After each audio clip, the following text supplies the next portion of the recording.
ating pong pag-aaralan ngayong hapon ito. So bago po tayo bumasa ng text o ng Bible verse, tayo po muna ay manalangin. Ama naming Diyos na makapangyarihan, salamat Panginoon sa hapong ito. Salamat o Diyos at kami po ay inyo tinuturuan. Salamat Panginoon at kami mayroong pag-aaral na ganito. Dalangin po namin na kayo po ay patuloy na mangusap sa amin. Ang inyong salita, Panginoon, ay patuloy na maikayan. Salamat o Diyos sa platform na ito. Pagpalain niyo po ang bawat sandali na aming pamamalagi sa platform na ito. Kayo o Diyos ay mapapurihan, maparangalan ang inyong dakilang pangalan. In Jesus' name, amen. Praise God.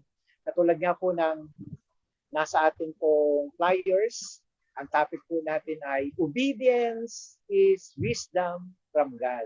Bakit ba itong sinabing wisdom from God? Alam niyo po, ang Diyos po ang nagsasabi kahit po doon sa sulat po ni Pablo sa aklat po ng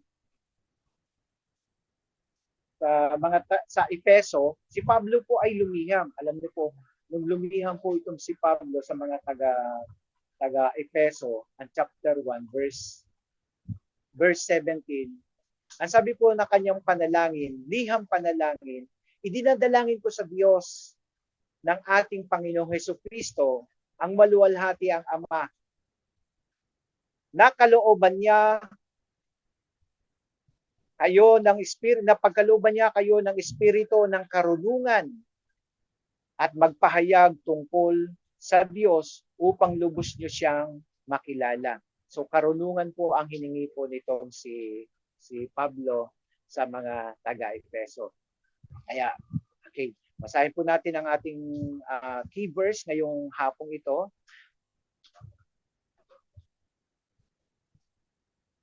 Okay, paki-comment nyo po dyan sa inyong comment box ang ating title. Ating title po, Obedience is Wisdom from God. Yan, sige po, i-type nyo po dyan sa inyong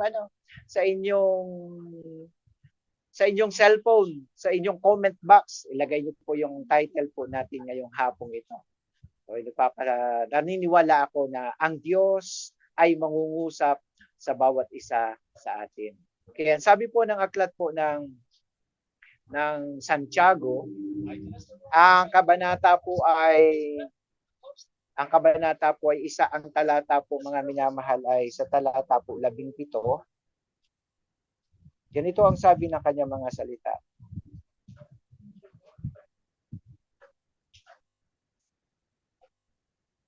Hallelujah. Purihin ka, Panginoon. James chapter 1 verse 15. No, not 17, 15. Ayan, sabi po dito mga minamahal,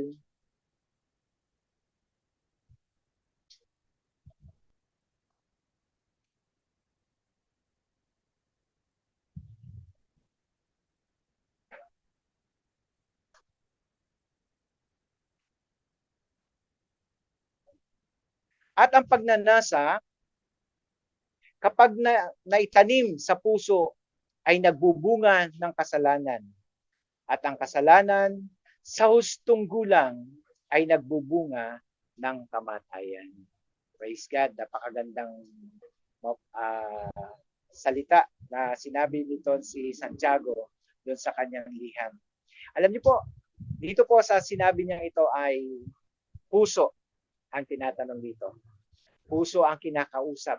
Puso ang kinakausap ng Diyos. Bakit po? Kasi pag-uusapan nga natin dito ay ang pagsunod. Bakit po puso? Kasi ang pagsunod po natin, nagmumula talaga yan sa ating puso. Sabihin natin, obedience. Yan. Okay. Okay, good afternoon po kay Sister Cathy Uy. Good afternoon. Watching po siya. Ganun din po kay Ate Mila from Batangas. Good afternoon po. Ayan. Yun, nagsulat na ng si Pastora Laarni. Salud, ilaw, obedience, wisdom of God. Ayan, salamat po. Okay, si Sister Lee Baldosa. Good afternoon po, Sister Lee Baldosa. Yun. Salamat po sa Panginoon. Sige po, tag and tag. Tag lang po tayo ng tag. Okay. Nga po, pag-uusapan po natin obedience. Ano ba itong obedience na to? Sa Tagalog po, ang obedience po ay pagsunod.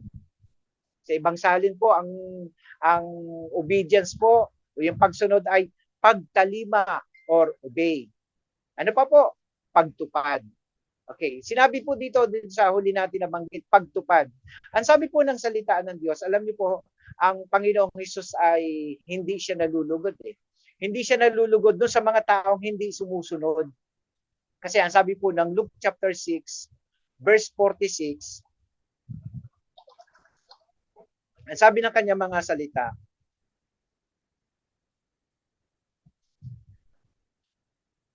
Luke 6:46. Ang sabi niya, tinatawag niyo akong Panginoon, Panginoon. Subalit, hindi naman niyo sinusunod ang aking mga utos. So, hindi siya nalulugod. Tinatawag daw natin siya ng Panginoon, Panginoon, pero hindi tayo sumusunod. Ayun. Ayaw pala ng Diyos nang hindi sumusunod. So, dito sa ating topic ngayong hapong ito, obedience. Ang gusto talaga ay tumutupad. Sabi doon, sa saling Tagalog, ang sabi doon, hindi kayo tumutupad sa aking mga utos. So, hindi natutuwa ang Diyos kapag hindi tayo tumutupad sa kanya mga utos. Okay, ulitin ko po. Ang sabi po dito, okay, 46. Okay, para mas malinaw, ang sabi po dito ng aklat sa salita ng Diyos.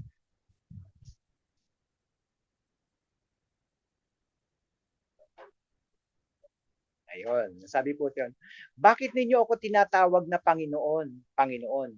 Gayong hindi naman ninyo tinutupad ang sinasabi ko. Okay. So, ito'y patanong na sinabi ng Panginoong Jesus. Dito tayo, bakit hindi tinatawag natin siya ng Panginoon, Panginoon, pero hindi tayo tumutupad. Ano ba itong obedience na to? Okay, sa ibang salin po, it is a compliance and with order or request or law or submission to others that have an authority. So, pagsunod po, obedience. Sabi nga natin ay ginagawa ko ito dahil kahit ayaw kong gawin, dahil gusto ko na sumunod. Sabi po to sa atin, ginagawa ko ito. Alam niyo po, hindi naman po tayo pwersa eh, na tayo sumunod. Pero alam niyo po, sa aking salin, whether you like it or not, kailangan nating sumunod. Bakit po? Kasi eto yung isa po para po tayo ay lumago sa ating buhay pananampalataya. Para po sa lahat na po ito, para tayo lumago. Kinakailangan po talaga tayo sumunod. Sumunod lang. Bakit po? Kasi ito po yung prerequisite talaga eh. Na kinakailangan talaga sumusunod tayo. Kasi hindi nalulugod ang Diyos kapag hindi tayo sumusunod sa Kanya. Kapag hindi natin tinutupad ang mga utos. Alam niyo po, may mga ilang bagay po ako na nais ibahagi ngayong hapong ito. Kung bakit ba natin kailangang sumunod? Sabi ko nga sa inyo, ito po yung isang prerequisite na pagsunod. Ano po ang sabi ng aklat ng Proverbs chapter 9? Ang sabi po ng aklat ng Kawikaan, ang kabanata po ay 9, ang talata po ay 10 hanggang 12. At sabi po rito, mga minamahal,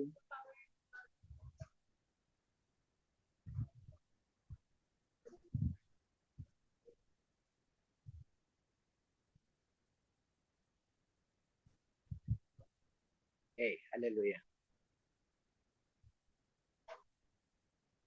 Praise God. Proverbs chapter 9, o Kawikaan, ang kabanata po ay 9, ang talata po ay 10 hanggang sa 12.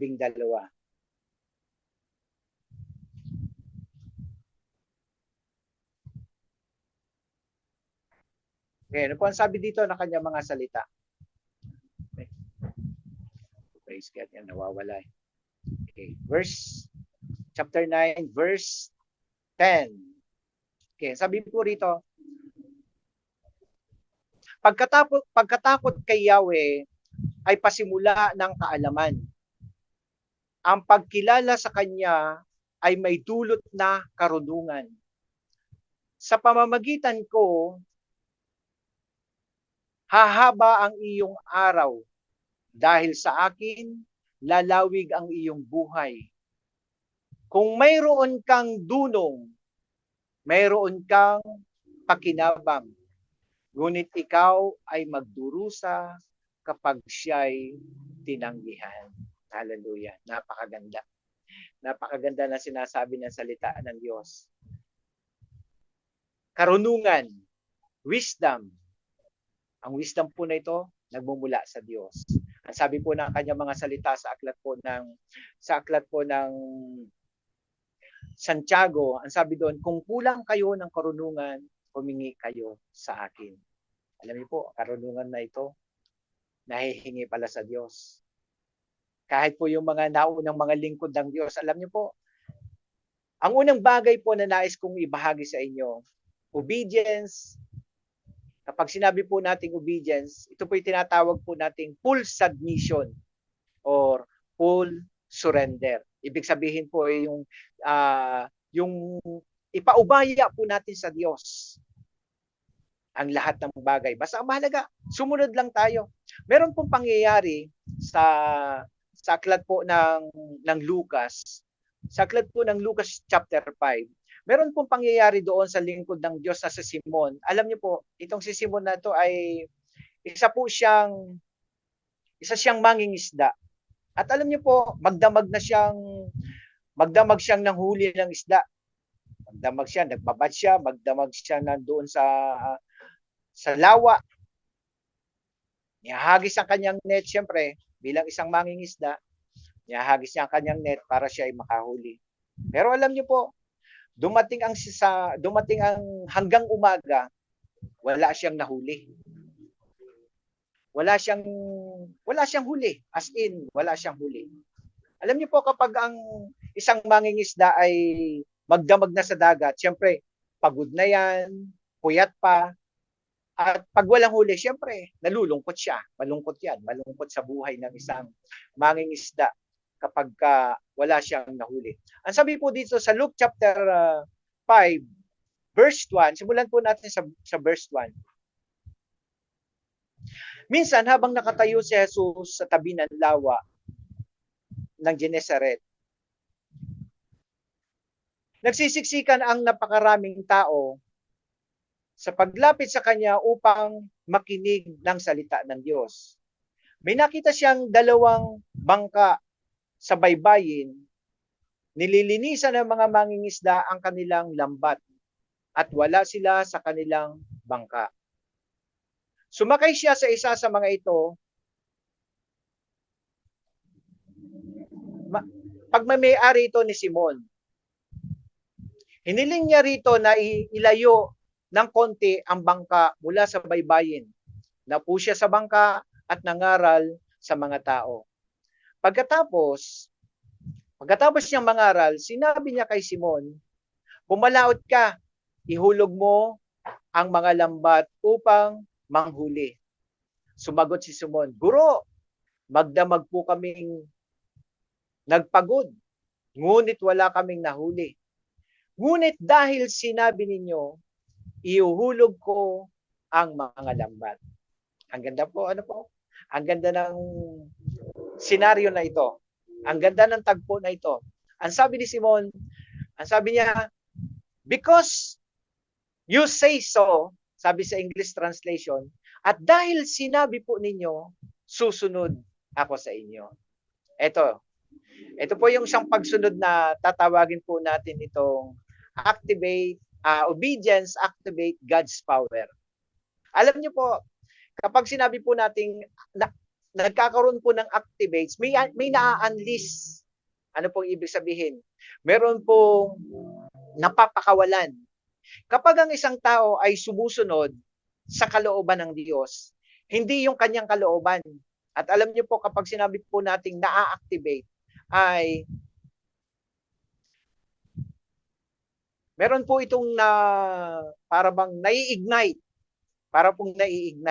Kapag ang isang tao po ay sumusunod, alam niyo po, ay masasabi natin na para bang wala siyang pag-aalinlangan kasi sumusunod lang siya eh. Alam niyo po itong tagpo na ito, maaaring sabihin ni Simon Pedro na, Panginoon, wala naman kayong karanasan dito sa dagat eh. Magdamag na nga po kaming nandito sa dagat. Wala kaming nahuli. Buti hindi sinabi ni Simon na, Panginoon, alam ko, ikaw ay karpintero, hindi ka mangingisda.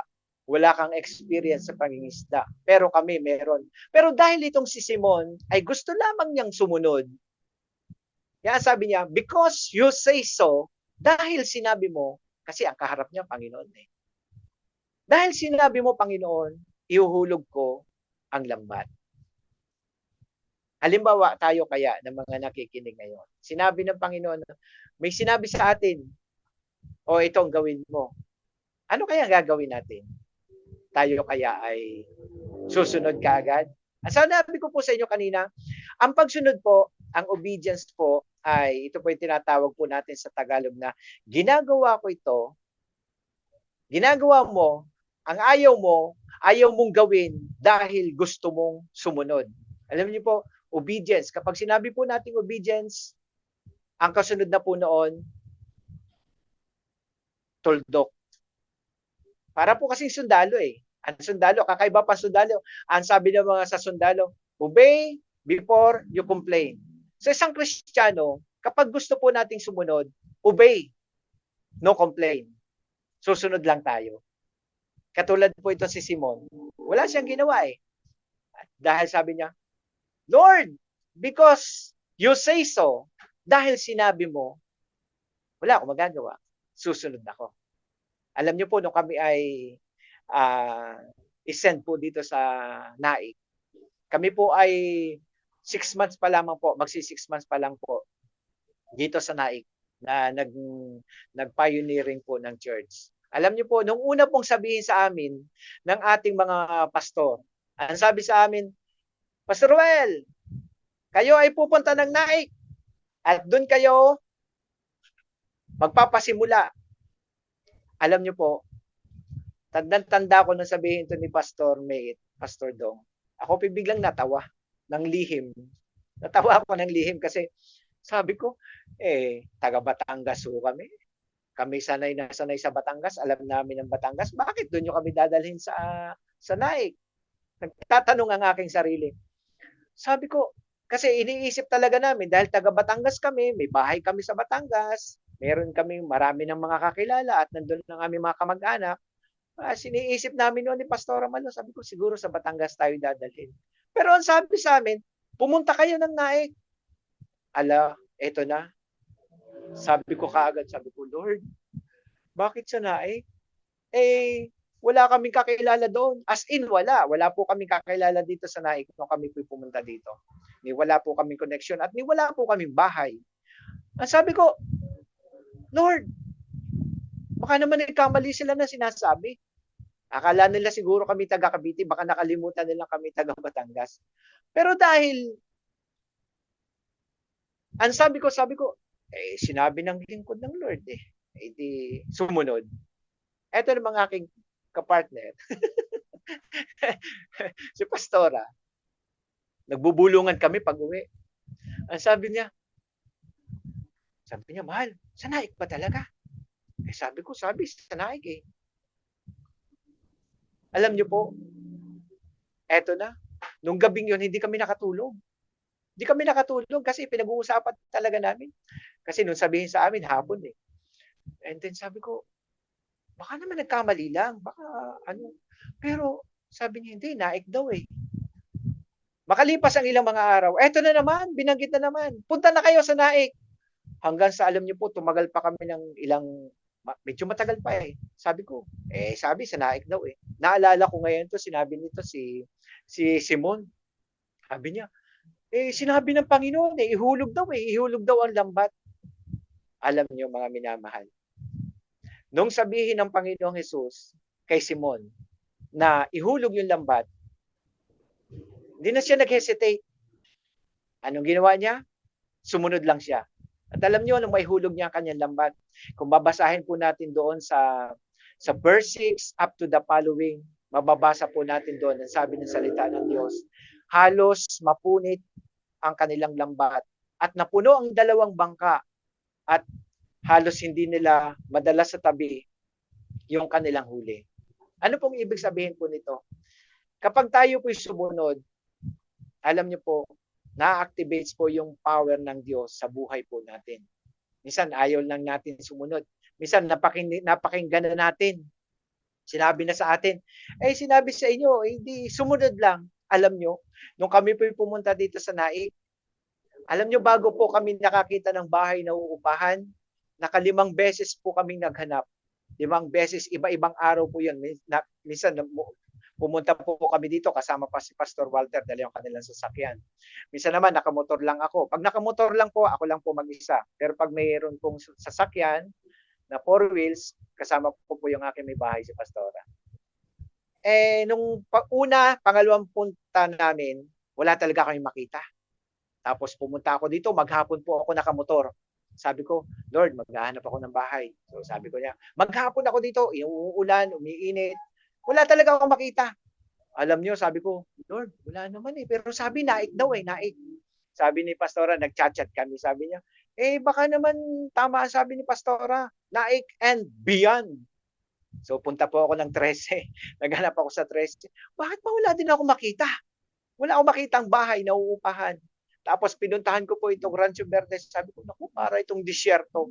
Parang disyerto ang lugar na ito. So sabi ko, hindi. Basta sumilid lagi sa isip ko, Naik daw Tapos sabi ni, nung 5 beses na namin pagpunta dito, sabi ni Pastora, hindi, punta tayo sa sa Bailen kasi malapit lang, baka doon tayo may makikita. Sabi ko kay Pastora, Naik nga, hindi Bailen. Naik, sa Naik tayo pupunta. So ito na naman. Alam niyo po, doon sa huling bahay na pinuntahan po namin, aalis na kami. Sabi ng mga homeowners doon, sabi ng mga nakatira doon, naku, wala namang pinapaupahan dito. Pero alam niyo po, nung sabi ni Pastor, ito, last na talaga to pag wala pa tayo nakita, ayawan na. Pero alam niyo po, dahil sumunod lang, nung kami po aalis na papalabas na po kami dito sa Rancho Verde, tinawag kami ng isa doon sa homeowner, sabi niya, Pastor, meron po pala dito, meron po pinapaupahan dito na bahay. So, ang paupa po ay 3,000. Sabi ko, mahal naman. Sabi ko, wala kaming dalang pera na ganun kalaki. Ang dala lang namin 2,500. So pinuntahan namin yung may-ari ng bahay. Alam niyo po ba, ang kabutihan ng Diyos. Nung makausap namin yung kapatid ng may-ari ng bahay, sabi sa amin, paupa po namin diyan, 3,000. Sabi ni Pastora, si Pastora na nakiusap. Sabi niya, ito na po ang 2,500. Kami na po ang uupa. So binigay niya 2,500. Sabi niya, sige po, itatanong ko po doon sa may-ari ng bahay, sa kapatid ko na may-ari ng bahay. Alam niyo po ba, along the way, kami po lalakbay na pauwi na kami ng Parañaque. Nag-text. Ang sabi nitong may-ari ng kapatid ng may-ari ng bahay, Pastora, pumayag na po yung may-ari ng bahay at kayo na po ang uupa. Alam niyo po, pagkalipas lang po ng ilang sandali, may dumating, may dala-dala daw 6,000 at uupahan yung bahay. 1 month advance, 1 month deposit, 6,000 ang dala. So, ibig sabihin, 3,000. Kami naman, 2,500 lang binigay. Pero alam niyo po, ang sabi noong may kapatid ng may-ari ng bahay, ay naku, nakapag-close na po ako ng deal. Ang uupa po dyan sa bahay na yan ay mga pastor. At sila po ay mag-aano po ng church, magpapasimula po silang mag-church. Sabi ko, kita mo na talaga ang kabutihan ng Diyos. Basta ang mahalaga, sumunod ka lang. Kapag sumunod tayo sa kalooban ng Diyos, kapag sumunod tayo, gagawin ng Diyos ang kanyang magagawa. Hindi po ito pagkilos ng tao. Pagkilos po ito ng Diyos. Hallelujah. Kaya tayo po, na mga nandyan na nakikinig, huwag na po tayo mag-alinlangan. Katulad po noon, hindi naman pakinig na pastora. No? Alam nyo, talagang nag-aalingalangan si pastora noon. Hindi naman niya pakinig. Live pala. Pero alam nyo po, ang sabi nga dito, obedience. Sa pag tayo po ay nag-obedience, obedience activates God's power. Na-activate po talaga ng Lord. There is something na bubuksan ang Diyos kapag tayo po ay sumunod. Katulad po nitong si Simon Pedro. Alam niyo po ang ginawa niya? Sumunod lang siya. Sabi sa English translation, because you say so. Wala na sumunod. Susunod talaga. Wala nang kasunod na sinabi itong si Simon. Wala siyang magagawa. Diyos ang nagsabi. Kapag Diyos po ang nagsabi, Diyos ang gagawa ng pamamaraan. Hallelujah. Ano po yung pangalawa? Ang sabi po dito, obedience leads to open heaven. Kapag tayo po'y sumusunod sa kalooban ng Diyos, alam niyo po, ang Diyos ang nagbubukas ng kalangitan. Hindi natin to kayang gawin. Ito yung pagkilos ng Diyos. Bakit po? Kasi kapag ang isang tao, meron pong lingkod ng Diyos na may pangyayari sa kanyang buhay, wala din siyang nagawa. Kung hindi, sumunod lang din siya sa kalooban ng Diyos. At alam niyo po, kapag ang isang tao ay sumusunod, dumadaan talaga yan sa testing eh. Tinetest ka kung hanggang saan yung ating pagsunod. Katulad po nitong isang Bible character na ibibigay ko po sa inyo, na ibabahagi ko po sa inyo. Sa kanyang pagsunod, alam niyo po, tinest po siya ng Panginoon. Tinest siya kung paano siya susunod. Alam niyo po, ganyan po talaga eh. Tinetest talaga tayo. Bakit po? Kasi tinitingnan kung tayo ba ay magiging mayabang, kung tayo ba ay magiging humble tayo sa harapan ng Diyos kapag tayo dumaraan sa mga pagsubok. Alam niyo po, natatandaan po yung sinabi ng salita ng Diyos doon sa aklat po ng Deuteronomy. Okay. Basahin ko po muna sa inyo ang Deuteronomy chapter 8. May sinabi po dito ang salita ng Diyos.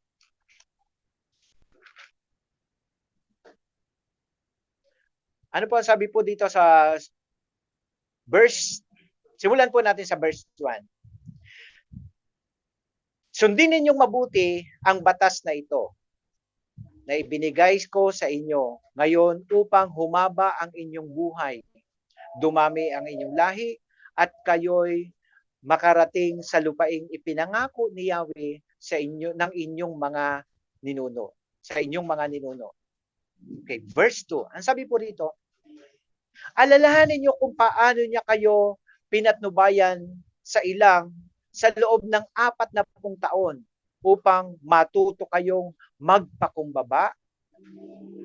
Sinubok niya kayo kung susundin ninyo siya. Okay, unang bagay, verse 2. Kapag ang isang tao po ay dumaraan sa pagsubok, ay dumaraan po sa pagsunod, alam niyo po, susubukin talaga yung ating pagsunod. Bakit po? Ang sabi po ng una ay sinusubukan kung tayo'y magpapakumbaba.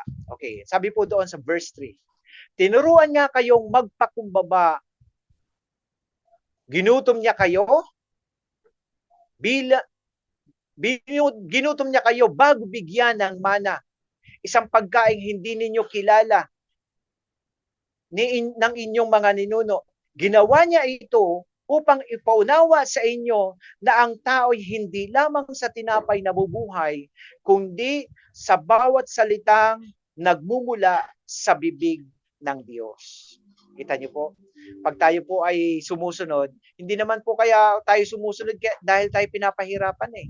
Una, sabi dito, tinitingnan kung tayo nagpapakumbaba, tinitingnan kung tayo sumusunod talaga, at tinitingnan kung, kasi kapag tayo po ay na-attract kaagad sa mga ibinibigay sa atin, alam niyo po, dyan po ito po ay nagiging taliwas sa ating pagsunod eh. Kaya po minsan, tayo nawawala sa ating pagsunod. Bakit po? Kasi minsan na-attract kahit tayo kaagad dun sa ating mga nakikita.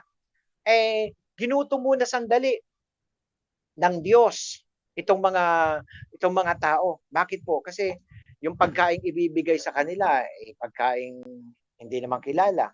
Noon lang nila na-meet itong mana na ito. Pero hindi naman kaya ganun ipinaparusahan sila ng Diyos eh. Tinetest ng Diyos kung pag binigyan ko ba ito ng mga ito ng pagkain hindi kilala, ito ba mga ito ay magre-reklamo?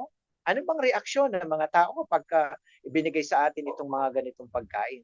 Ang sabi po ng verse 4, ano pa po? Sa loob ng 40 taon, hindi nasira ang inyong kasuotan, ni hindi namaga ang inyong mga paa sa paglalakad. Kita niyo po, naglakad sila. Hindi lamang po 4 na taon. Sila po ay naglakad sa loob ng 40 taon. Pero grabe ang kabutihan ng Diyos. Pero although na may part po sa Biblia na mga Israelita ay nagreklamo sa harapan ng Diyos, pero alam niyo po, talagang kapag ikaw ay sumusunod, padaraanin ka talaga sa pagsubok. Bakit po? Dito po sa aklat po ng Genesis chapter 22, verse 12. May pangyayari po dito sa buhay po ng lingkod ng Diyos na siya'y gustong-gusto talagang makasunod. Gustong makasunod talaga sa kalooban ng Diyos. At ang sabi ni Abraham, ito po ay sa buhay ni Abraham, nangyari po ito nung ang kanyang anak ay sinabi ni Yahweh na, Abraham, ang iyong kaisa-isang anak ay ihandog mo sa akin. Just imagine ang sabi ng salita ng Diyos, ang saling lahi ni Abraham nagmumula kay Isaac ay ang saling lahi niya magiging sindami ng bituin sa langit at magiging sindami ng buhangin sa karagatan, buhangin sa dalampasigan. Pero alam niyo po, nung sabihin sa kanya ni Yahweh na ihandog, tinas kaagad ito si Abraham. Tinas yung kanyang pagsunod. Siguro sabi ni Yahweh, tingnan ko nga kung susunod sa akin itong si Abraham.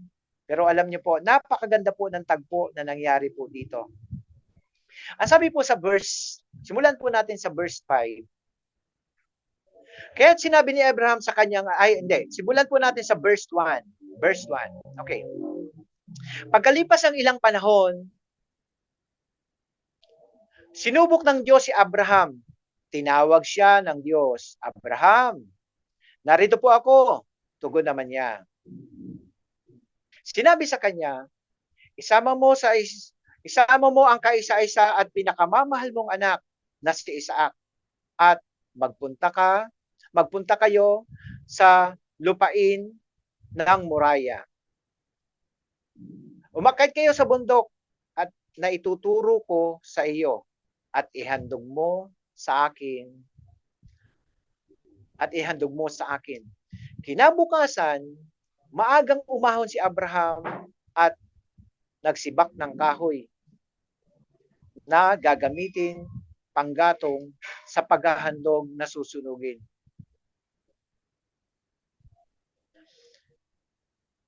Sabi po rito, naghanda na siya ng ng panggatong.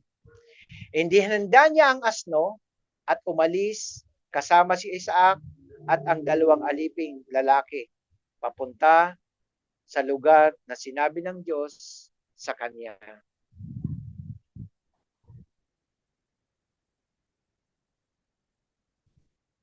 Nang ikatlong araw ng paglalakbay, natanaw nila ang dakong kanilang pupuntahan. Eto na. Nandun na sila doon sa lugar na kung saan iaalay ang kanyang anak.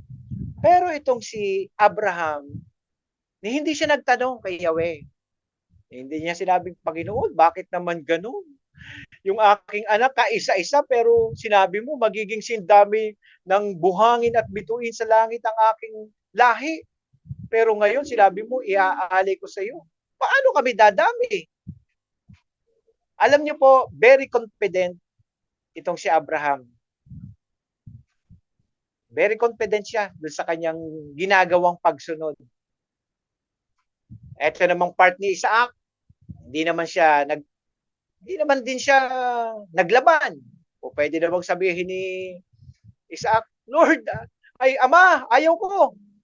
Tingnan niyo po, bakit ko po sinabing very confident itong si Abraham?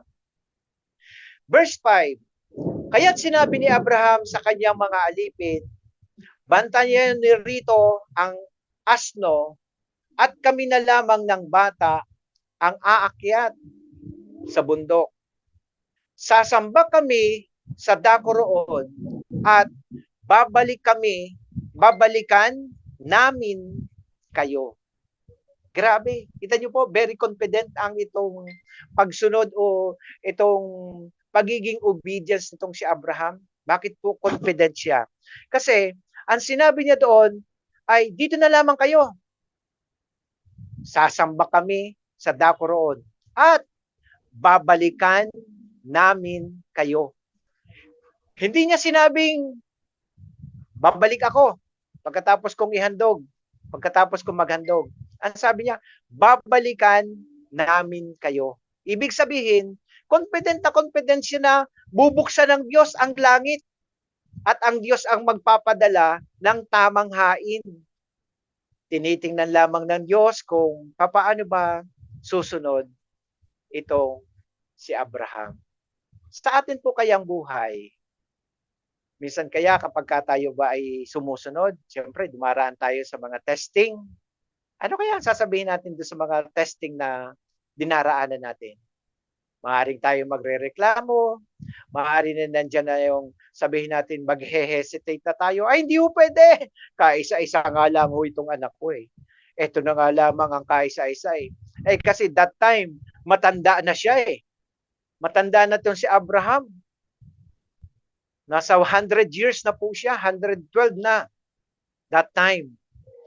Pero hindi siya nag-hesitate. Confident pa din siya dun sa kanyang ginagawang pagsunod. At ang sabi po dito, verse 6, ipinapasa ni Abraham kay Isaac ang kahoy na panggatong. Dala naman niya ang apoy at patalim at magkasama silang lumakad.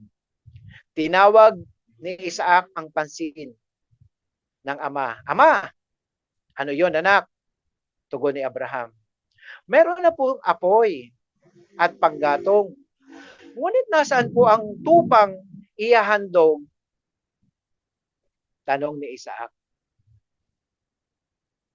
So kahit alam na ni Isaac that time na siya ihahandog, pero ang tinanong pa rin niya ang kanyang ama, ang sabi niya sa kanyang ama, Ama, nasaan po ang tupang ihahandog?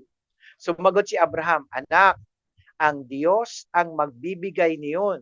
Kaya nagpatuloy sila sa paglalakad. Pagsapit nila sa lugar na itinuro ng Diyos, gumawa siya ng altar. Gumawa ng altar si Abraham. Iniayos niya sa ibabaw nito ang panggatong at inihiga si Isaac na matapos gapusin. Mapapansin po natin dito sa verse 9 na nakagapos na itong si Isaac. So alam na talaga niya na siya ang ihahandog. Pero nanlaban ba si Isaac? That time, ang 12 years old po na bata ay po pwede na siya, may kakayanan na siyang tumakbo. Ang tatay niya, matanda niya, kaya na niyang takbuhan.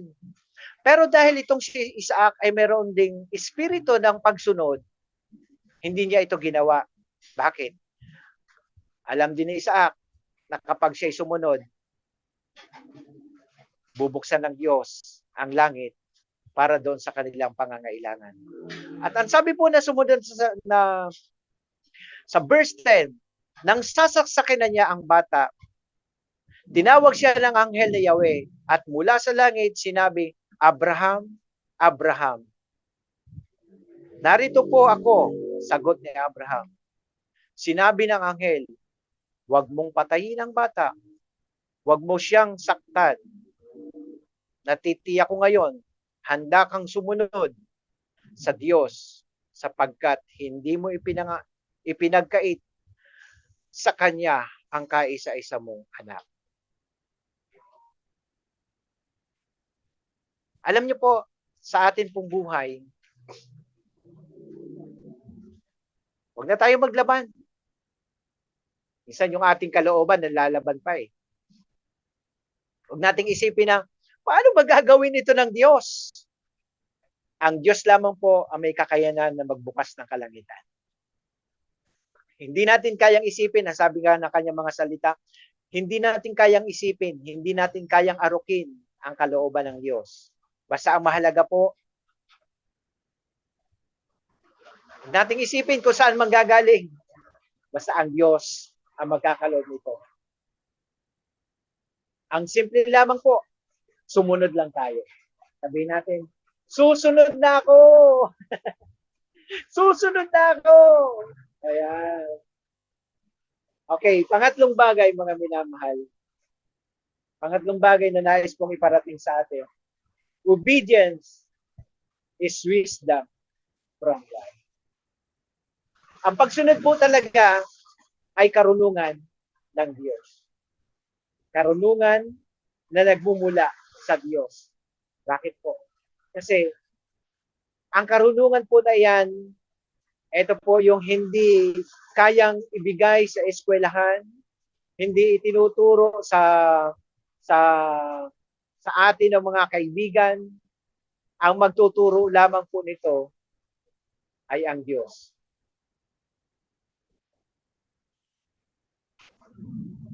Alam niyo po, nung dumating po ang karunungan ng Diyos sa buhay po namin nung kami isend dito sa Naig, sinabi ni Pastora nung kami aalis sa bahay, sinabi niya, mahal, napapansin ko sa iyo, parang hindi ka lumilingon sa kanan, hindi ka lumilingon sa kaliwa. Sabi ko, syempre, sumusunod na tayo eh. Malakas ng aking loob. Bakit po? Hindi na siya makaka-atras kasi naka-impake na lahat ng mga gamit namin eh. Naka-impake na lahat. Nasa bag na lahat. And then, may nakuha na kaming truck na sasakyan ng aming mga gamit. Sabi niya, parang hindi ko nakikitang lumilingon ka sa kaliwa o sa kanan. Kasi alam niyo po, pag lumingon po tayo, yan yung time na parang nanlalaban pa tayo eh. Lumalaban pa yung ating kalooban. Para bang nandun yung iyong panghihinayang, nandun yung sasabihin mo, nako, may iwanan ko na yung lugar na ito. Pero alam niyo po, pag tayo po'y sumunod sa kalooban ng Diyos, may mas magandang nakalaan ang Diyos sa ating buhay. May magandang nakalaan. Nung kami po'y nagbibiyahe, nasakay kami doon nandun kami sa unahan ng truck. Nagtanong na naman si Pastora, sabi niya, lilipat na ba talaga tayo? Kasi gabi po kami lumipat eh. Pero alam niyo po, ang sabi ko, yes, mahal, punta na tayo ng Naig. At alam niyo po mga minamahal, nung dumating po ang wisdom, nung dumating ang karunungan ng Diyos sa buhay po ni Pastora, nakita ko din po nung kami po ay, nung simula po nung yakapin po niya, i-embrace po niya yung pagsunod, alam niyo po, doon ko po nakita na bumukas ang kalangitan. Doon ko po nakita na yung pagpapala ng Diyos ay bumuhos dito sa amin, dito sa lugar ng Naig. Alam niyo po, tuloy ko po yung aking patuto. Nung kami po tumawid po dito, alam niyo po, ang dala-dala po namin, alam niyo po kung magkano? 23,000. Alam niyo po, nung makita po namin ang provision ng Diyos, katulad po na ipinakita kay Abraham, alam niyo po mga minamahal, grabe pagpapala ng Diyos. Yung dala po namin 23,000 dahil mahirap po ang sasakyan dito, mahirap kasi napakamahal po ng transportation dito. Dito sa aming kinaroroonan, isang labas mall pa lamang para lamang bumili ka ng something sa labas, babayad ka ng 50 pesos. Sa tricycle, pag pupunta ka ng palengke, 100 pesos. Balikan, 200 pesos. Sabi ko, kailangan meron tayong sasakyan. So ginawa po namin, alam niyo po, yung 23 pesos, alam niyo po, sabi ko, bibili tayong sasakyan.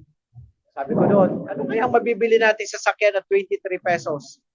Eh siyempre, kailangan doable ang sasakyan. Kailangan may iba pang makakasakay bukod sa amin ni Pastora. May tiningnan kaming tricycle, alam niyo po, ang halaga 28,000. Sabi ko, nako, hindi yan. Hindi yan na para sa atin. So, naglakad-lakad pa kami, naghanap-hanap pa kami. May nakita kami na tricycle. Eto na, binebenta. Ang halaga sa amin, 30,000. Sabi ko, 30,000? Sabi ko kay Pastora, 23,000 lang sa atin. Kasi alam niyo po, yung mga alkansya po namin, binutas po namin, and then bago po kami malis sa bahay, pinag-pray po namin yung laman ng alkansya. Sabi namin, Lord, gamitin mo ang handog namin ito para sa iyo. Ang kahuli-hulihan naming natitira. Alam niyo po, nung kinausap ni Pastora yung may-ari ng sasakyan, ang sabi niya nung may-ari ng sasakyan, hindi po talaga namin pababawasan yan sa 30,000. Ang sabi ni Pastora, Kuya, kung ibebenta mo sa amin ang sasakyan mo, ang tricycle mo, nandito ang 23,000. Leave it, take it, or leave it. Sabi nung may-ari, hindi siya nakasalita. Sige na nga po, akin na po ng 23,000. Alam niyo po mga minamahal, eksakto, nakuha po namin yung tricycle. At yun po ang ginagamit po namin dito. Ginagamit po namin sa pagmimisyon, ginagamit po namin sa pagba-Bible study, sa pagbe-visitation. Ginagamit po namin dito, panglakad-lakad po namin dito. Alam niyo po, nandun po talaga yung provision ng Diyos. Basta ang mahalaga, sumunod, sumunod, sumunod, sumunod lamang po tayo sa pinagagawa ng Diyos.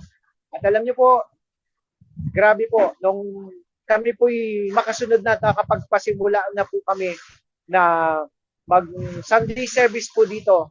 Ang first Sunday service po namin dito ay October 15 nung kami po ay nagpasimula dito. Alam niyo po, talagang masasabi po namin na kapag ikaw ay sumunod sa kalooban ng Diyos, hindi ka talaga ipapahiya ng Diyos at gagawin ng Diyos ang lahat ng kanyang magagawa sa mga taong sumusunod.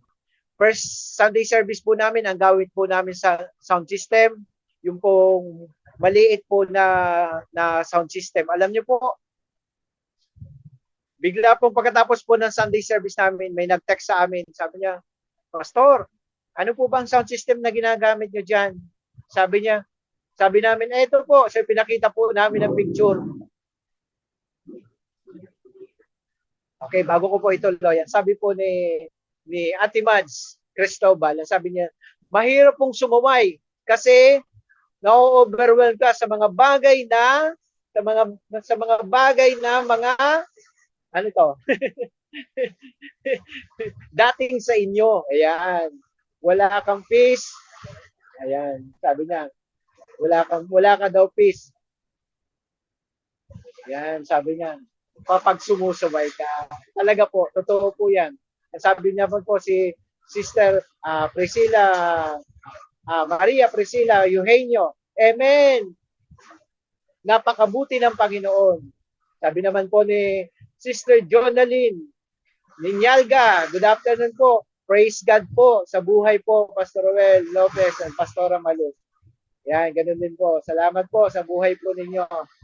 Hallelujah. Alam niyo po, yun pong kaibigan po natin na nag-chat na yun, ka-text po namin. Sabi niya, ano may ginagamit yung sound system? Sabi ko, ito lang po. Alam niyo po, bigla siya nag-text. Ang sabi niya, Pastor, padadalan po namin kayo ng sound system. Hallelujah, praise the Lord. Hallelujah, praise the Lord talaga. Alam niyo po, nung una, hindi kami talaga makapaniwala ni Pastor eh. Hindi kami nakapaniwala na ipapadalang mga sound system po sa amin ay ganun. Hallelujah. Kasi pag nagpatunog po ng sound system yung mga kapitbahay namin, alam niyo po mga minamahal, hindi na kami maririnig. Kasi dito po sa Balay o dito po sa Rancho Verde, tabi-tabi po ang bahay. Pag Sunday, alam niyo po, may mga video okay, kabi-kabila, video okay. Sabi ko, paano tayo maririnig kung ang sound system natin ganito? Pero alam niyo po ngayon, nung nagpadala po yung ating mga kaibigan na sound system, ay, sabihin ko po sa inyo, yung sound system na ipinadala po sa amin, malaki pa doon sa bahay na aming pinagtitipunan ng gawain. Hallelujah, purihin ang Diyos. Nakakatuwa. Salamat sa Panginoon. Salamat sa mga taong ginagamit ng Diyos.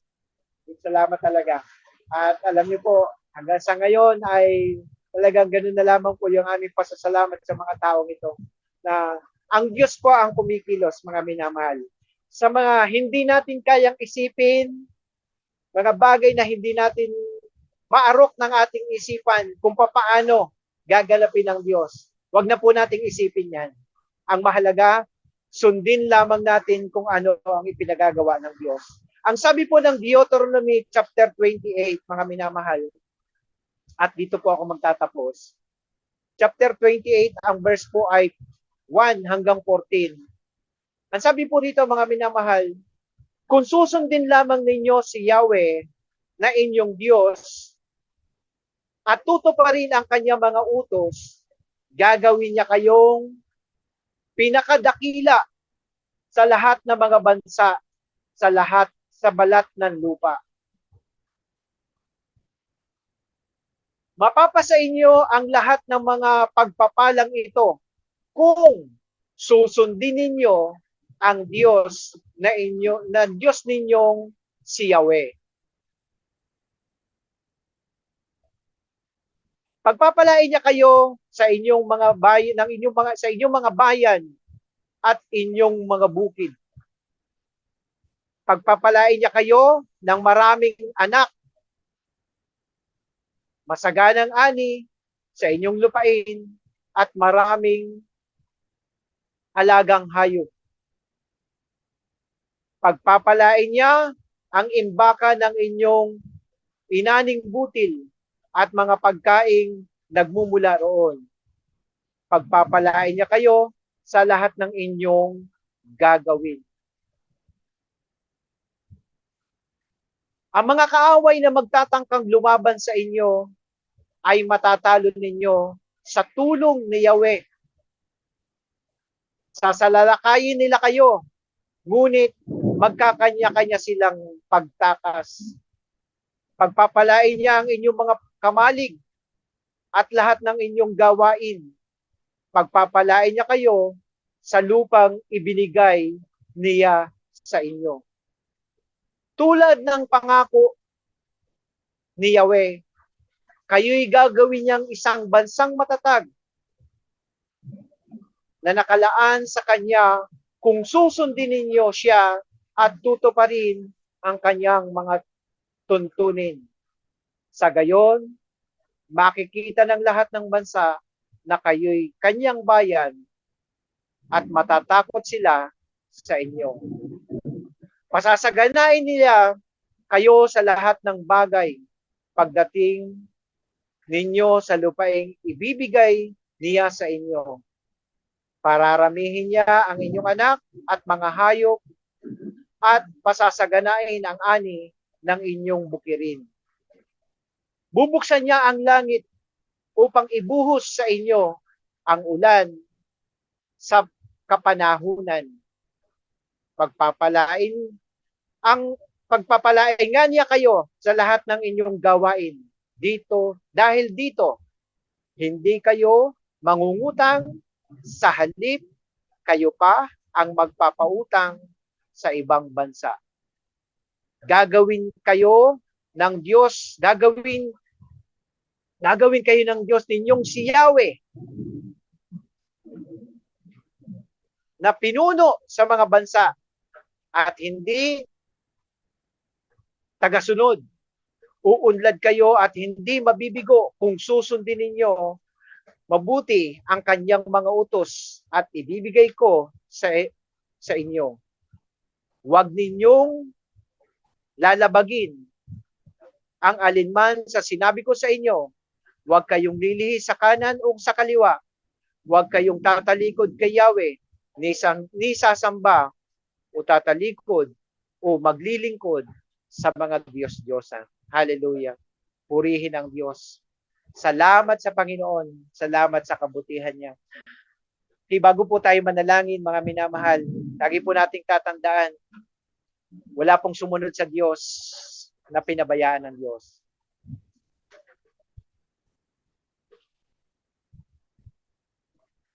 Salamat sa kanyang kautusan. Okay, babasahin ko po yung ibang mga text po dito. Ang sabi po ng ating mga kapatid. Hallelujah. Mapagpalang hapon po, Pastor Roel. Sabi ni Sister Salvi Seruela. Good afternoon po. Okay. Ang sabi naman po ni Pastora Bimbim Baluyot, sabi niya, Amen. Grabe talaga si Lord. Nagpo-provide sa ating pagsunod. Talagang nagpapadala ng tamang tao ang mga magiging kapartner sa kanyang kaharian. Amen po. Tama po kayo diyan, Pastora.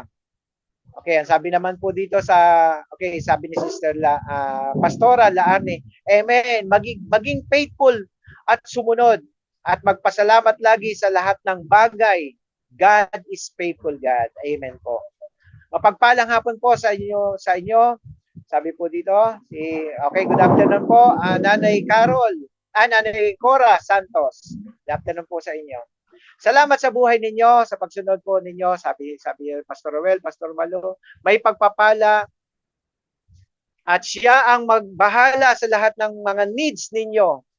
Magtiwala lang sa lahat ng na may provide niya. Salamat po sa Diyos. At yan po talaga pinanghahawakan po natin. Sa atin pong buhay paglilingkod, wala tayong gagawin. Basta sumunod lang tayo. Sumunod lang tayo. Ito po tinatamasa po namin yung mga pagpapala. Alam niyo po, bunga po ito ng pagsunod. Pagsunod po sa mga ipinagagawa po sa atin. Binigyan na po tayo ng tamang tao. Binigyan na po lang tayo ng mga tamang tao na para tayo ay magsasalita po sa atin. Huwag tayong tumakbo. Huwag tayong lumayo sa mga tamang tao. Yung pong ating mga pastor na ibinigay po sa atin. Sila po yung mga tamang tao na para po sundin natin kung ano yung kanilang sinasabi. Kami naman, sumunod lang din eh. Sumunod lang din po kami sa mga kami sumunod lang din po sa mga sinasabi po nila. Alam niyo po, ito po talaga ang bunga ng pagsunod. Okay, balikan po natin ang ating pinag-aralan ngayong hapong ito.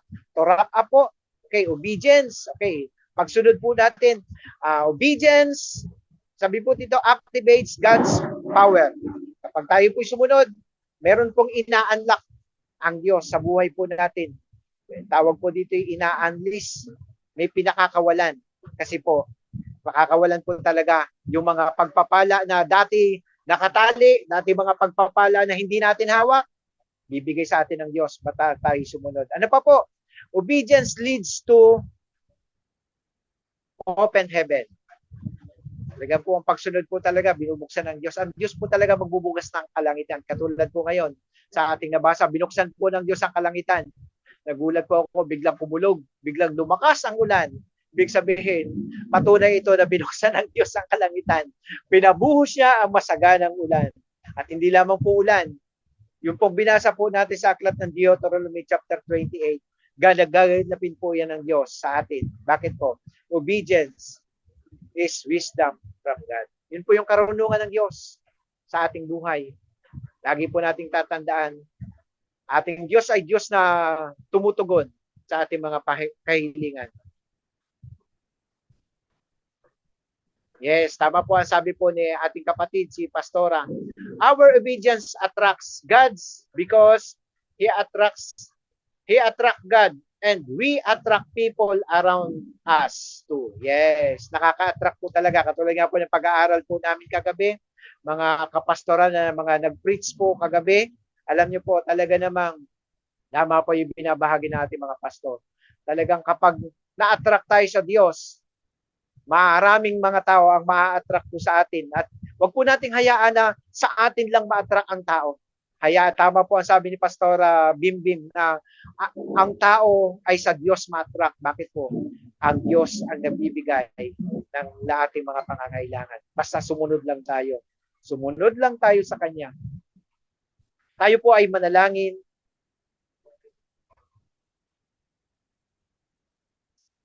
Ama naming Diyos na makapangyarihan, kami po ay nagpapasalamat sa hapong ito. Salamat Panginoon sa pagtuturo mo. Salamat po sa aming pagsunod. Aming Ama, katulad po ng iyong mga lingkod, hindi nagtanong, hindi nag-hesitate, hindi nag-alinlangan, kung hindi, sumunod lang. At Ama, alam po namin sa aming pagsunod, Ikaw o Diyos na magbibigay sa amin ng lahat, anumang mga bagay, maging kagalingan, kalakasan, katagumpayan, katatagan ng buhay.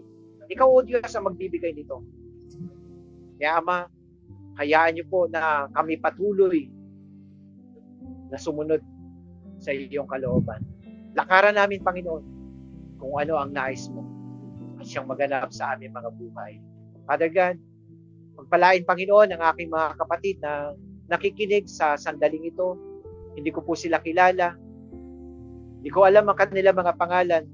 Subalit, Ama, kayo po ang nakakatalos ng aming puso. Kayo nakakatalos ng aming isipan. Tama po, Panginoon, ang sabi mo sa iyong aral. Ang aming pagsunod ay karunungan na nagmumula sa iyo. Salamat, Panginoon, sa karunungan ito. Salamat, O Diyos, Inilagay mo sa aming puso, sa aming isipan, na ikaw ang dapat naming asahan, ikaw ang dapat naming pagtiwalaan. Karunungan mo ang siya naming sundin upang mapagtagumpayan namin ang lahat ng mga circumstances na aming pinagdaraanan. Patuloy niyo po, Panginoong, pagpalain ang aming mga tagapakinig sa oras na ito. Saan man sulok ng daigdig, alam niyo po, Panginoon, ang kanilang pangangailangan. Dalangin po, Diyos, ipagkaloob sa kanila ito in the name of Jesus. At naniniwala kami, Panginoon, sa iyong magagawa, sa iyong kapangyarihan, at sa iyong pangako sa bawat isa sa atin. Tutuparin mo ito kung kami ay patuloy na susunod ang pagtitiwala, mananampalataya sa iyong dakilang pangalan. Father God, sa hapon pong ito, sa iyo po'y mahirap namin ibinabalik ang aming papuri, ang aming pasasalamat at pagluwalhati. In Jesus' name, Amen. And salamat po. Good afternoon po sa ating lahat. Salamat sa inyong mga buhay at naway patuloy tayo pagpalain ng Diyos. Hinin po natin ang masaganang pagpapala na nagmumula sa Diyos. God bless us all and good afternoon, mga kaabangers. Bye-bye. God bless.